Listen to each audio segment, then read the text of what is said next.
وصیت رقم 78 ابو یوسف فرزندم از بخیلی پرهیز کن، این زمین بخیلی رسوا کرده. بخیلی همه میلاد هست دمو زیادتره، همین در ما همین بخیلی زیاده. باور کنید که این گناه کبیره است، بسیار بخیلی دمو بسیار است.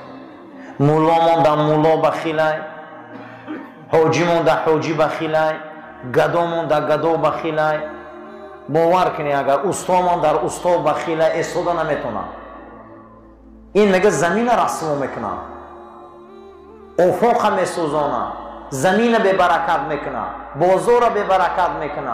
این همش بخل است. خداوند قوم سبع به سبب بخیلی نیست کرد. سوره داریم در قرآن با نام سوره سبع، خوانیم که چی مردمانی بودن در یمن خدا اونها را رسوا کرد به سبب بخیلی.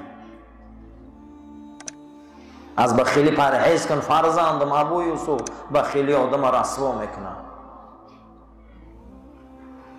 سخی را در دو عالم سربلند است، بخیل را رو سیاه گورش تنگ است بزرگ.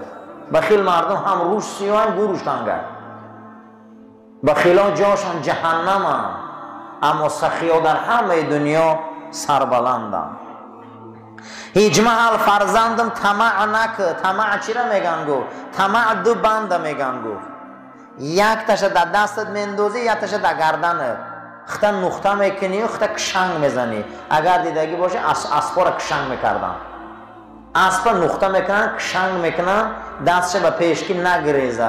طمع گفت نامی همی طمع بوده. کسی طمع میکنه خشا کشنگ کرده نقطه کرده دم آدم داده. طمع میدونی چی بوده است؟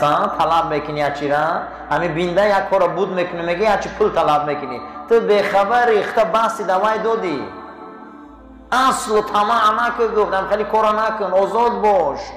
هیچ محل دروغ نگو، هیچ محل در بین گپ مردم ندارو، هیچ محل جنگ مردم من نخر. فرزندم ابو یوسف اگر همه خصلت ها را کردی آبرو میگیری. بسیاری آدم ها دمو کارو خوش نیستن، جنگ آدم ها رو میخرن، جنگ آدم دیگر رو در خودش بار میکنن. دیمش دروغ نگو گفت، هیچ محل دروغ نگو. دروغ آدم رسوا میکنه، عمری دروغ کوتاه است. طمع نکن. طمع گفتم که دو بنده بوده که یکش در دستات مینداختی یکش در پاهات. ای کسی که اگر طمع کرده تخت بستی دوای دادی باید چی خیلی بخواه که ترا میکشن، برای که خطا متهم کرده پیش او نکمی کارا گفت. همیشه لباس های سفید و سبز پوش، زیرا که لباس سبز و سفید لباس اهل بهشت است. وصیت نامه رقم 80 همین بوده که لباس سبز و لباس چی؟ لباس سفید. رسول اکرم صلی الله علیه و سلم لباس سبز و لباس سفید بسیار حضرت دوست می داشتیم. برای همین کسی اگر هنری لباس سفید پوشی داشته باشه، بسیاری آدم لباس سیاه چرکی میکنه یا روز. بطوطه در کتاب بیرالوالدینش میبیاره که یک پدر سوداگر بوده، بچه اکاش میده بودن، با روز بچه ها کلان شدن دیگه پول دیدن و کار دیدن که پدرشون بسیار آدمی حاجت بود کنن و دیدن که همی کاری میکردگی پدرشون در حاجت مردم قریب رفته است. و گفتن که اوتا ای پگه سودا را جدا میکنیم، کلان شدن داخل سودا را جدا میکنیم، گفت ما دکانمون را جدا میکنیم خیلی کنیم و با یگون چی نمیرسیم. با میگه پدرش خندی گفت آخه یک وقت شما میده حق بده، من همین خصلت داشتم کلان شدم، همین خصلت داشتم با همه چی رسیده، شما چقدر تنگ نظره. و میگه بچه ها گفتن ما جدا میشیم، ما خیلی کار کردن نمیتونیم، همین روز تو بگم ما کار میکنیم، این حجتمند دکانی ما در زیاده. بگو من نصیحت از اوتم شنیدگیم، پدرم نصیحتم کرد. گفت چی نصیحت کرد؟ گفت طیف و بچم کسی که خونت میبیاید قرض شم که دادن نمیتونی، اقلا ره پولیشته پولی شوربا دادن نمیتونی، گو اقلا پولیم کارتش کشتشه، هیچ گم نداره. گو پولی شوربا دادن نمیتونی، پولی گوشت تشه، حاجت شب بود کردن نمیتونی، گو اقلا یه چیتی هم ماشین پولی کرده روا. من گاهی اوتم وصیت فهمیدم، گو خور نمیشی، گو روی خوری را من ندیدم، گو خواهی شما که نخواهی، گو میله، گو پناهتون بخدا عزیزم یک از حولید میبیایم پول دادن نمیتونیشن، اقلا ره پولی تشن. هیچ گم نداره پولی نون تیشه، پولی آش دادن نمیتونه، اقلا پولی سبزیش تیشه و او برشه باید جای دیگه میوه. انا این بود وصیت های بزرگای پیش. برای همین میگه حضرت ما رو میگه که کسی ایت مصلحت طلب میکنه حاجت داره بخرسان شو که تو خدا داد بدی. تو چی بدهی؟ تو خدا داد بدی. خدا کسی را دوست داره حاجت برای امید چمو رو وظیفه دار میکنه. خشار محال آدمایی که در دری وچ خودم بسیارن. خدا او را دوست داشته اگر رسول اکرم صلوات الله ربی و سلام فرمودن در زمین بعضی از بنده های خدا هست که اونها را حمال میگن. حمال چیه؟ دهن و دروازه و خاندان و میماخانه و حولی اونها رنگ خانی زنبور باری هر آدم های. اما گو بعضی اونها را گو خداوند حمال میگه گفت او دادن میگیرن گفت جشن آمدن میگیرن، او دادن میگیرن جشن آمدن میگیرن. گو بعضی از شما دگو خداوند میسنجه یک بار آدم روی میکنه، دو بار آدم شما بجا میشه، دسترخوانتون رو بجا میکنه، نونتون رو بجا میکنه، ختم بجا میشه، بعد از او خدا گو او رای شما میگیره گو اصلا شما در کسی را محتاج نمیکنه، شما را با محتاج همو میکنه. اگر یک کسی یک چیده میبیو همیشه خرسان شدن در کوره دوده هم که نمیتونی اقلا پول یک شوربو هیچ کار نکشته با همه خرسانده از خونه دروا. خدا دو طایفه انسان میگه مره قاتلهم الله، خدا بکشه شما را. کیا را میگه؟ یکم جوتا را. این خدا بکشه شما را میگه این چقدر دنیا را فتنه میندازه. خدا میگه این دنیا در چرخ همی و حیرون شده یوزید. قاتلهم الله، ای خدا کشته ایستایشون نکیم، ای خدا کشته ایست اینو را. دویم کی را میگه؟ کسی که در آیین حضرت محمد مصطفی بخیلی میکنه، میبینه صف زیاد شده است، آدم زیاد شده است، مسجد زیاد شده است، همیقه میگه همه انگشتاشون غضب میگزن. قرآن میگه موتو بغیظکم، این مرقتی فعل بطن میگه شما نخو میگه میده بخل که نمی کردن. هیچ محل وصیت 75 هیچ محل در همسایگی حاکم وقت زندگی نکن. چی برای که در حاکما دوزخ نزدیک است، تا همسایه دوزخ نشن.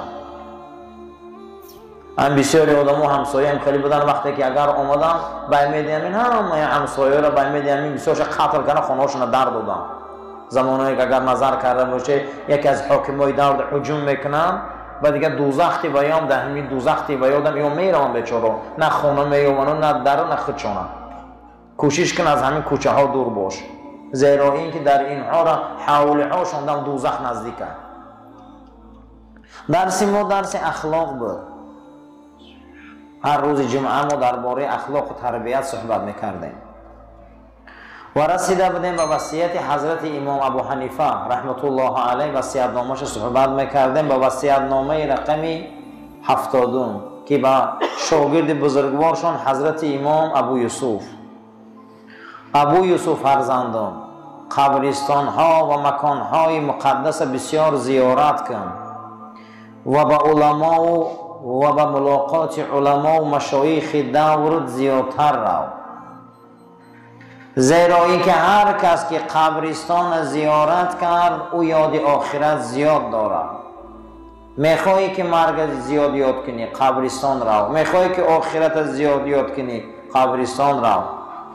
بگو السلام علیکم اهل الدیار من المؤمنین و المسلمین، السلام علیکم ای اهل قبرستان مسلمان ها و مومن ها، و اینا ان شاء الله بكم لاحقون، اگر خدا خواه امروز فردا ما می بیاییم.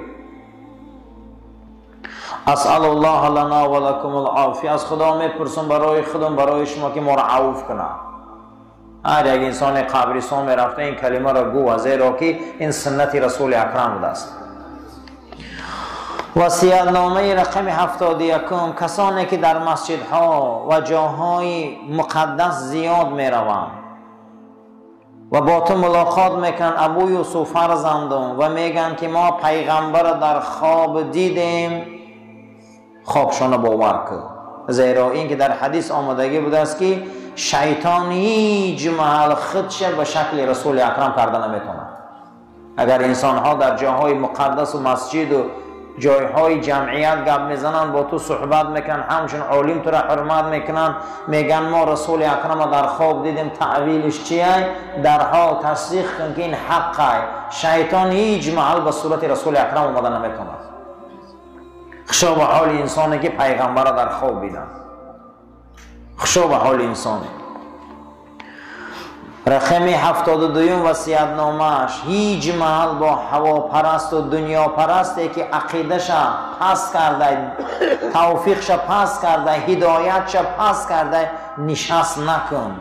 زیرا انسان هایی که عقیده و توفیق هدایت ندارن، اونها توفیق و هدایت خار کردگیان، این انسان ها آبرو ندارن، آبروی ترم از بین میبرن. قطعشان سلام کن خلاص. اگر یگان خواسته داشته باشن، یگان حاجت داشته باشن، برار. نباشه قطعشان وا خوردی برای هدایت بسیارتر گوزن. آدمی که به خاطر دنیا شده دینش پس میکنه، آدمی که به خاطر دنیا شده هدایتش از بین میبره، آدمی که به خاطر دنیا شده عقیدش ضعیف میکنه، این انسان ها بسیار آدمای بدن، بسیار انسان های پسندو. اینا خودی فقط سلام کنه اتشان دور گریز. زیرا به آبروترین آدم ها همینا میشن. اینا وقتی پروای توفیق هدایت دین عقیدش نکنه، او پروای آبرویت میکنه. اگر اگان حجت داشته باشن برور بتشانن، نباشه رسیدی یافتی فقط درباره هدایت قدشان گمزن که تیز به سوی هدایت بیاین. از لعنت بسیار کردن پرهیز کن ابو یوسف بچم، زیرا که لعنت تا عرش خدا میره. اگر همون جای گفتگی تو در سزاوار نشوه، آماده در سر خود میرسن. هر کسی یک کس لعنت میگفته است، اگر لعنت میرفته عثمان جاش نمیافته، آماده در سر خودش آفت شده میرسیده. بسیار هیچ محل دشنام در زبان نبیار. کسی دشنام میتیه او اخلاقی پس داره، کسی دشنام میتیه یک از فاسقا هست. رسول اکرم صلوات الله رب و سلام فرمودن که سباب المؤمن فسوق، حقارت مسلمان فاسق بدن هم آدم هست. کسی که حقارت میکنه باید فاسق هست. فاسق کسی رو میگن که چارچوبه برآمدگی هست. کسی که لعنت میکنه، کسی حقارت میکنه، برادرای عزیز حقارت خودش نمیبیار. جناب پیغمبر صلی الله علیه و سلم گفتن الا انبئکم باکبر الکبائر امتم، شما را با بزرگترین گناه ها خبردار کنم. گفتن چیه فرستاده خدا؟ گفت کسی پدر و مادرش دشنام میتیه. صحابه گفتن آیا پدر و مادر لایقه که او را دشنام تی؟ گفت پدر و مادر دیگه آدم دشنام میتی و سکوت میکنه، همون را همش در اتاق و چه خطا می نویسن. برای همین کسی حقارت میکنه و فاسقه. کسی که دشنام میتی و فاسقه، دشنام در زبان آموخته نکن. ابو یوسف فرزندم دلالت به اخلاقی بد میکنه. هر وقتا که صدای اذان بلند میشوه سراسیمه به سوی مسجد رو. هر وقتا که صدای اذان بلند میشوه سراسیمه به سوی مسجد رو. کوشش کن که مردم حالی مسجد ندار آمده قطعی مؤذن تو پیشکی درا. زیرا که یکی از خصلت بهشتی ها همیه. یکی از خصلت بهشتی ها چی بده؟ مسجد بر وقت میبیو، پیش مردم میدارو. حالی مؤذن نیامده این در صف میایسته. کوشش کن اگر صدای مؤذن رو فهمیدی سراسیمه مسجد بیا. زیرا که تمام جانزاتی صاحب روح و به روح صدای اذان رو میفهمن، شهادتی میتین. اگر تا حرکت کرده باشی در شهادتی او میغلطی. کوشش کن که در وقت اذان سراسیمه به سوی مسجد باشی. کوشش کن که پیش ای مؤذن در مسجد باشی. جناب پیغمبر صلی الله علیه و سلم گفت نیکترین بنده های خدا کسایی هستند که بر وقت مسجد می بیایند، از هم آخر از مسجد می برایند. این مسجد رو دوست می دارن. جناب پیغمبر صلی الله علیه و سلم فرمودند که روز قیامت در سایه عرش پروردگار هستند مردمانی. گفت کیا هستند؟ گفت اون مردمانی که قلبه معلق فی المساجد، دلاشون فقط در مسجد کشاله. ایجاد هم باشن مسجد میکنن، وطن هم روان مسجد میکنن، کجایی که مسافر شون مسجد میکنن. کسی مسجد بد میبینه وای منافقه، کسی مسجد کلید میکنه وای منافقه، کسی مسجد شیشته نمیتونه وای منافقه. زیرا اینکه مسجد منافق دلتنگ میشوه، مسجد صفش منافق زیاد شویش بینه دلش تنگ میشوه. قرآن میگه موتو بغیظکم، این موری به فعل بطا میگه خدایی عیفین و لباس سفید اگر داشته باشه پوشه، این سنت رسول اکرم دست. دویم لباس سبز، همین نگو زیاد پوش. اللهم ربنا تقبل منا انك انت السميع العليم وتب علينا انك انت رؤوف الرحيم. ربنا لا تزغ قلوبنا بعد اذ هديتنا وهب لنا من لدنك رحمه انك انت الوهاب برحمتك يا ارحم الراحمين. صفاتنا الرزق